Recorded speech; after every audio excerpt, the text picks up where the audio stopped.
Yo, what's up guys? Maulan na tanghali sa inyo mga ka-CB, no? At ito mga ka-CB, no, tagal kong hindi nakapag-vlog update sa inyo sa akin mga kaganapan dito sa ating fish farm. Ayan, sa mini fish farm natin mga ka-CB, no? So ito mga ka-CB, so update ko na kayo ngayon. At sorry sa mga naghintay at mga nagabang na update natin. So medyo busy kasi mga ka-CB, no? Kaya hindi tayo nakapag-vlog update. So ayan lang mga ka-CB, ito na yung HB Blue natin. Ayan. Ito yung first batch din na HB Blue. Ito hindi ko pa nalilipat pala yung mga female dito. So kitang-kita ko na kung sino yung female at kung sino yung male dyan. Pero yung iba may mga small size pa. Ayan.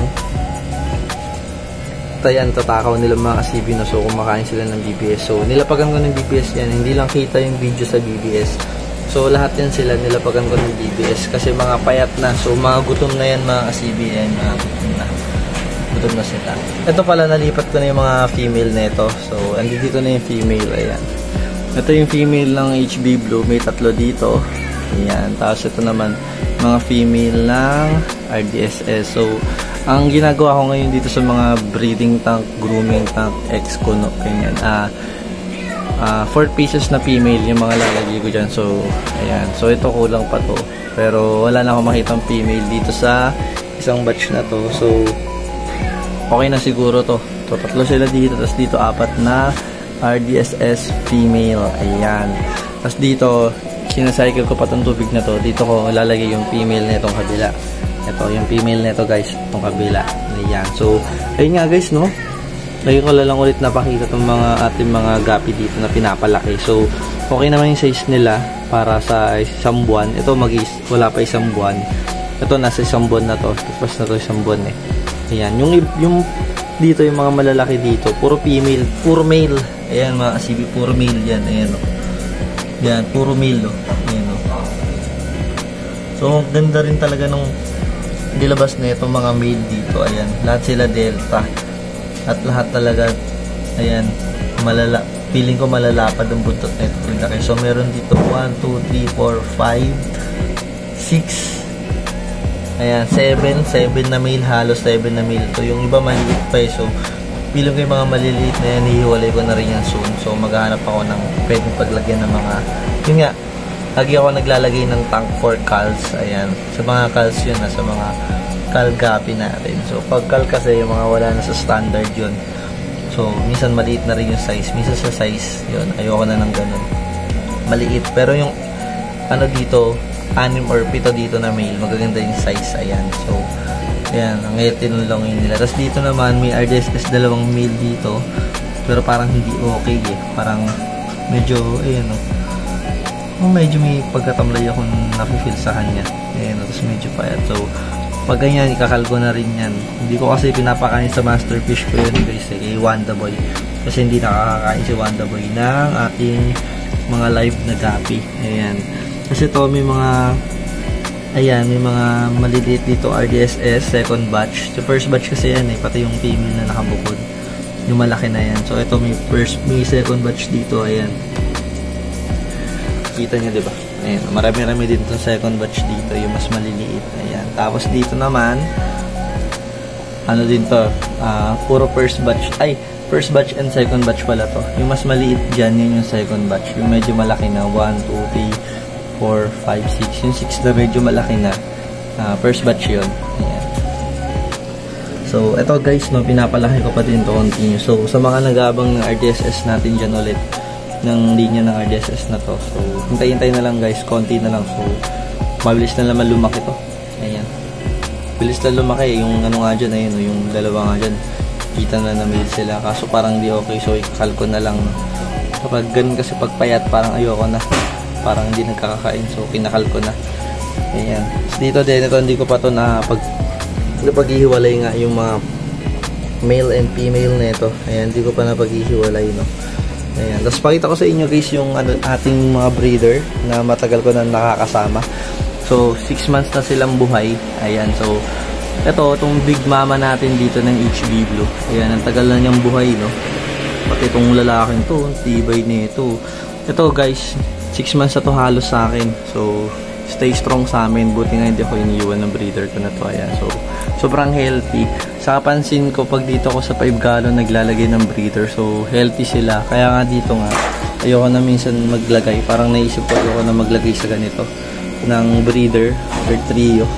Kasi parang nagkakasakit eh. Pero, feeling ko lang yun sa kapabayaan ko lang siguro yun sa hindi ko nagagawa minsan yung pagwa-water change. Ayan.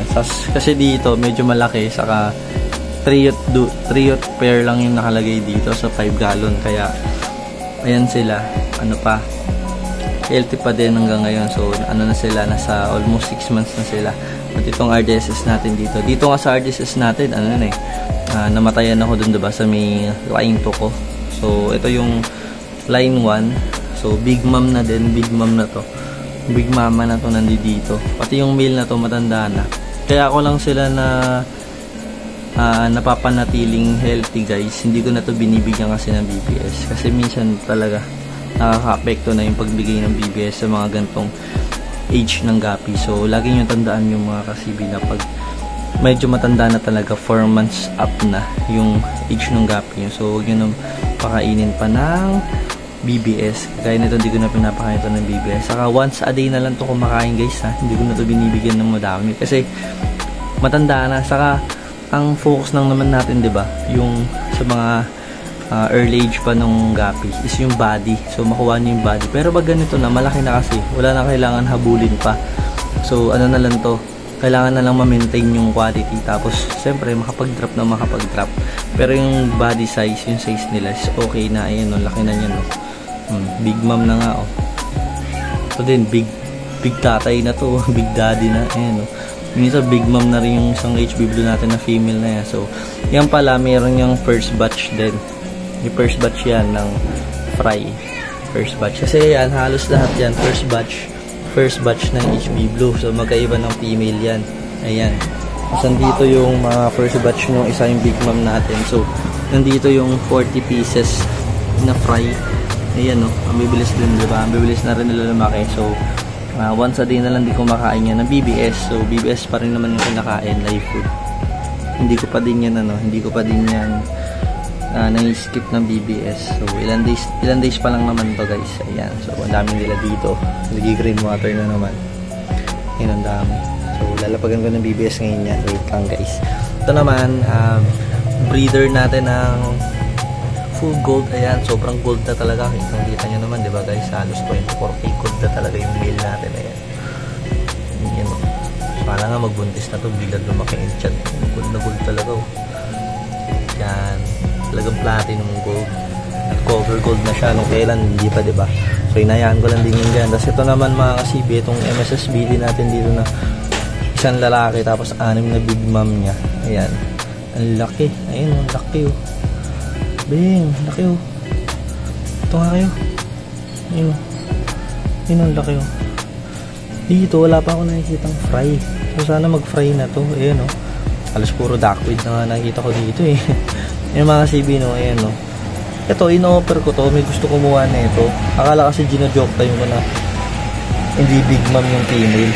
So ayan, ina-out ko naman to. Gusto ko na rin to out, eh, kasi gusto ko lagay dito is full gold na lang. Pero wala pang kumukuha. Paunahan na lang, swerte yan na lang. Kasi lahat yan, take all na yan. Yung pito na yan. Pero budget meal lang yan. Bibigay ko as budget meal. Ayan. So gusto ko kumuha, PM lang na yan, mga kasibi. So quality naman talaga yan ng big mom. Okay, oh. Parang 4 ata silang malalaki. Tapos yung iba, may dalawang medyo maliit breeder size. Ayan. Dahil, diba? Ito, wala pa naman, mga kasibi. Tapos dito din, wala pa naman. Ayan. Kinuha ko na ngayon isang dito, eh. Ginamit ni Commander. Ginamit niyang lagayan ng bag niya. Na wala naman paglagyan ng bag niya. Sobrang dami niya yung Pasko. Ayan. At ito nga pala si Wanda Boy, no? Siyempre, pakita ko nga pala sa inyo yung flower herd natin. Ayan, si Wanda Boy. So, nag-green water na naman yung harap. Ayan, medyo maganda yung bukol ni Wanda Boy. Medyo lumalaki-laki. Tapos, ito nga pala yung sa friend ko. Ito si ano, eh. Si Jamael. Ayan, ang tagal kunin ng amo niya, eh. Ni Jamael, eh. Ayan. Actually, yung pangalan na sinama na ito, Jamael. Ayan, sobrang ganda. Hey! Ito nyo naman yung pearl niyan. Halos full pearl na. Ayan. So, gift ko to. Regalo ko to sa tropa ko, si BJ, si Jamael. Ayan. Ayan. sagad siya kunin. So, ayan, pare, kung makikita mo, ito na yung flower horn mo, lumalaki na. Nagagalit na sa'yo, tagal mo daw siya ampunin. Ayan. Kasi ito naman, ayan, meron din akong pinapalaki dito, ayan, na matakaw. Matakaw to sa, sa dried tubipex. Binibilog yung dried tubipex, tapos nilalapag ko sa kanya. Ayan, ito naman si Nemo. Name ko na lang, papangalan ko na lang dito is Nemo. Ayan, ang cute niya kasi para siyang Nemo fish. Ayan. Pero hindi ko alam kung babae to lalaki, pero sana maging babae. Para subukan natin mag-breed kay Wanda Boy, no? Testing natin kay Wanda Boy. Ayan. Try natin i-breed si Wanda Boy. Pero subok lang naman, pero kung hindi, okay lang. Kasi kung hindi naman makapag-breed, sana lalaki na lang to. Ayan, pinapalaki ko. Nandito siya sa 15 gallon na rin. So, ayan, nilagay ko siya lang mag-isa dyan. So, tao ng flower na yan. Ayan, late ng tao. Ayan, so, yun nga guys, no? Ito yung breeder natin. Ang tagal na 6 months na 6 months na natin kasama to. Ayan, so, sana matagal pa yung buhay nila. At healthy water condition lang. Ayan, para tumagal yung mga gapi natin. Pati dito sa mano. So, yun lang mga CB, no?